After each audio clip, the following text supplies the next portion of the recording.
this was planted as a little transplant, tiny, the same day as this guy somehow got this giant pot. And look at the size difference there. So by giving plants more room, they can grow bigger.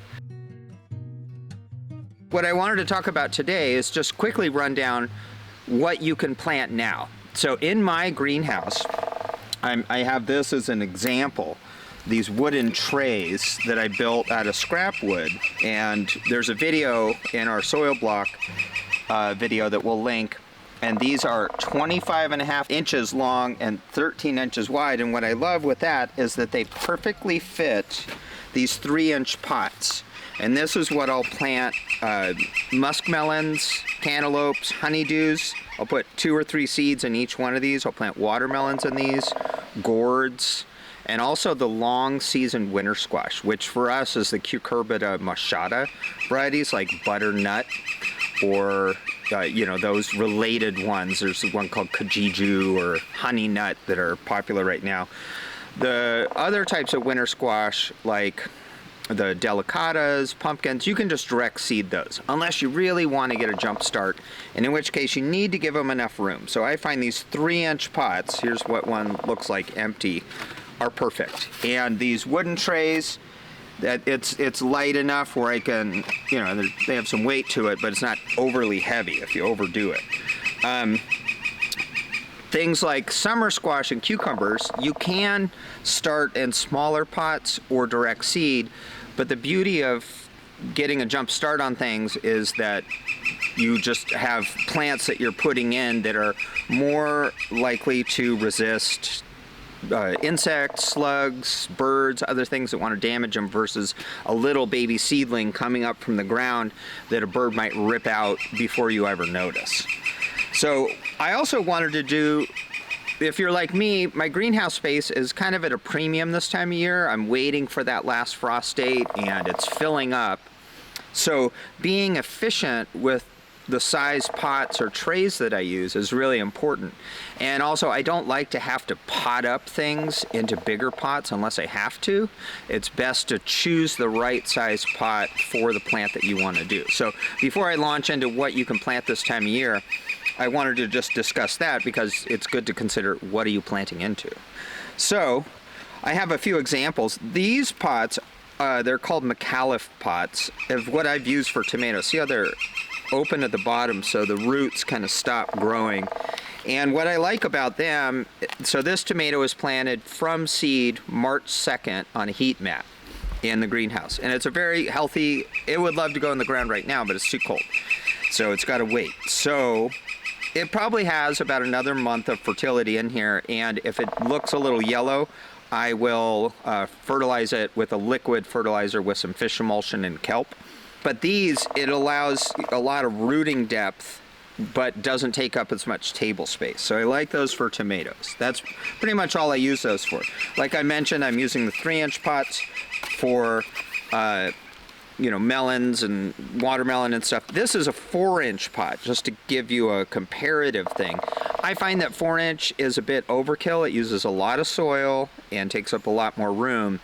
But if, let's say, you're going out of town and you're worried you're not going to be able to get things in, you could go up to 4-inch.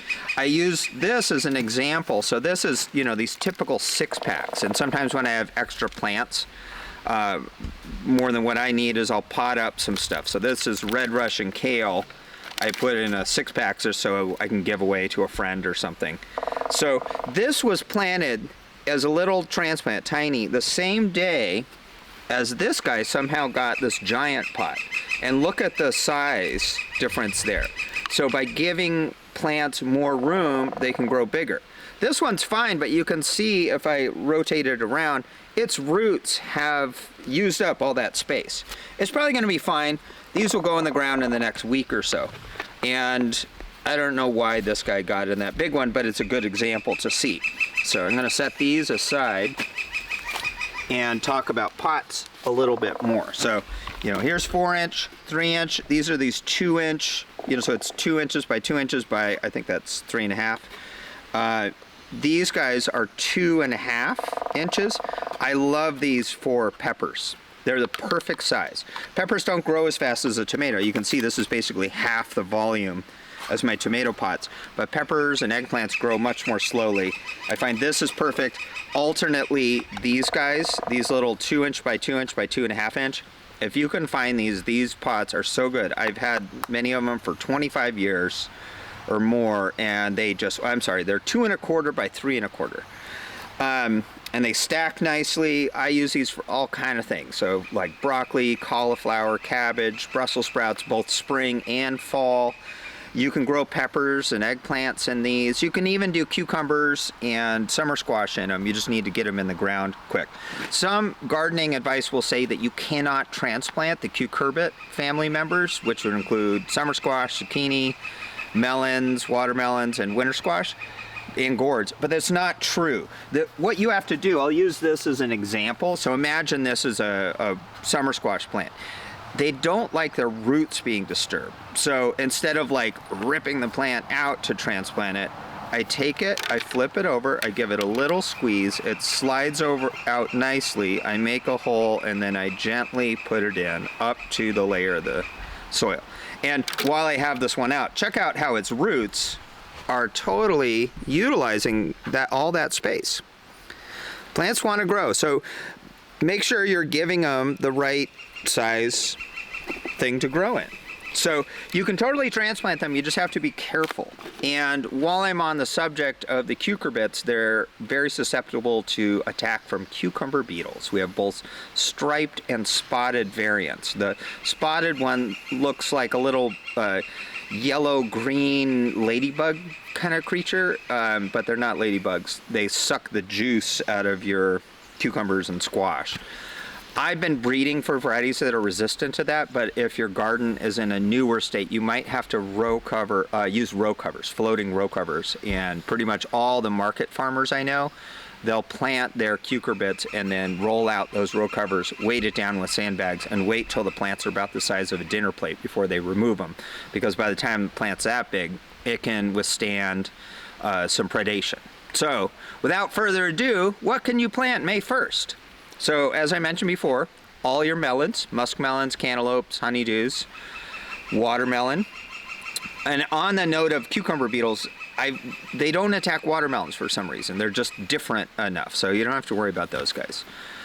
But things like the Cucurbita maxima, like buttercup squash, they love those. Like market growers will even plant a row of those as a trap crop so that all the cucumber beetles go there, and then they spray them with like a botanical insecticide.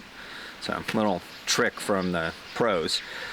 Gourds you can grow, so I just planted a bunch of peyote rattle gourds, which will be growing out for seed, and they're very frost susceptible.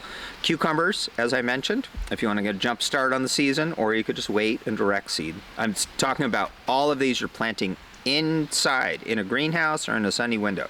Summer squash, winter squash, and summer squash obviously includes zucchini and crooknecks, that kind of thing.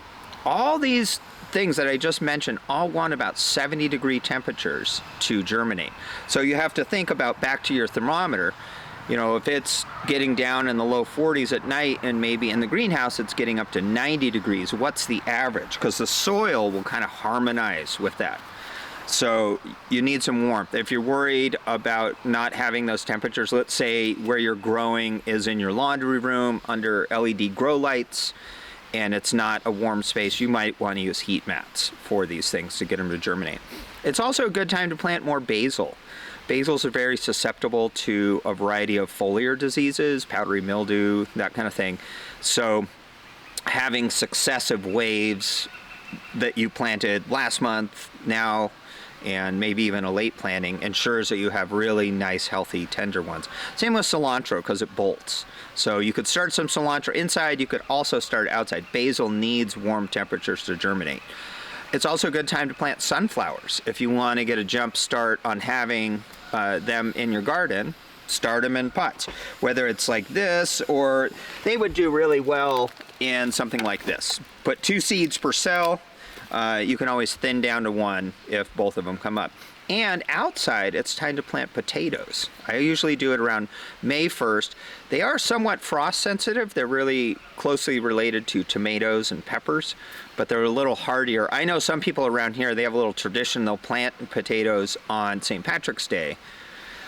But like we had a frost snap a week ago, and it frosted back everybody's potatoes that planted earlier. It also frosted back walnuts and grapes and kiwis, sensitive new growth. So May 1st, they're kind of doing their thing down in the soil, sprouting, and I find that they aren't really poking up through the ground until May 15th to 20th. And by then, it's highly unlikely we're going to have a hard frost. So that's your best bet for potatoes. And in your garden too, I don't think it's too late to be planting root vegetables, carrots, beets. Radishes are going to bolt quick, so unless you're really good at harvesting them, I wouldn't mess around with it. But more carrots and beets, or even turnips would be a good idea. Turnips won't bolt, they're a biennial, so they're unlike radishes, can bolt quickly. Parsnips, you can be seeding now. And also any other spring greens, like another wave of mesclun mix, a lettuce mix, arugula, and those, much like cilantro, you want to keep successive waves of those. And if you're really on top of it, I would say be planting it every 4 weeks, and then you ensure a continual harvest. As the warm temperatures come on, as I'm mentioning, mesclun mix, oftentimes which has arugula and various mustards in it, flea beetles love them. And flea beetles, they aren't actually fleas, but they hop like fleas.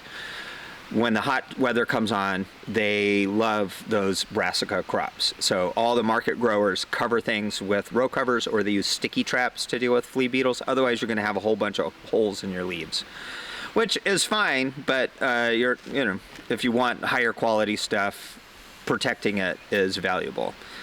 So that's a long list. There's still, let's say you're feeling a little behind. You're not. There's time to do all kind of stuff.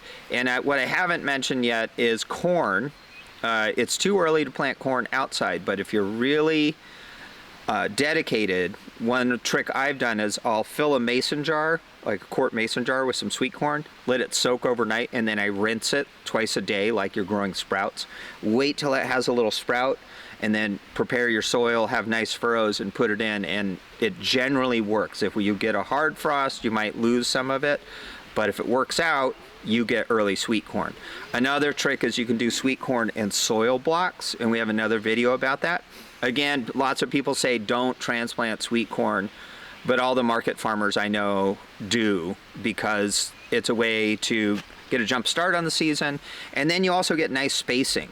It's always pains me to plant something like sweet corn, and if it comes up really well, like let's say every 2 inches, and then I'm going out there when they're this tall and ripping out a whole bunch of the plants, because you won't get nice corn unless it has about 12 inches between plants. So that's another one, and that pretty much covers it. I'm waiting to plant peppers and tomatoes and eggplants outside until later in May. But the list I just portrayed is a lot, and definitely check out, we've got a planting calendar that you can print out and put on your fridge or somewhere, or in your garden shed, to remind you of the timing. And it pretty much is for our area, but widely the Pacific Northwest, I would say, all the way into Wyoming, Montana, Idaho, up into, probably British Columbia, and down into Northern California.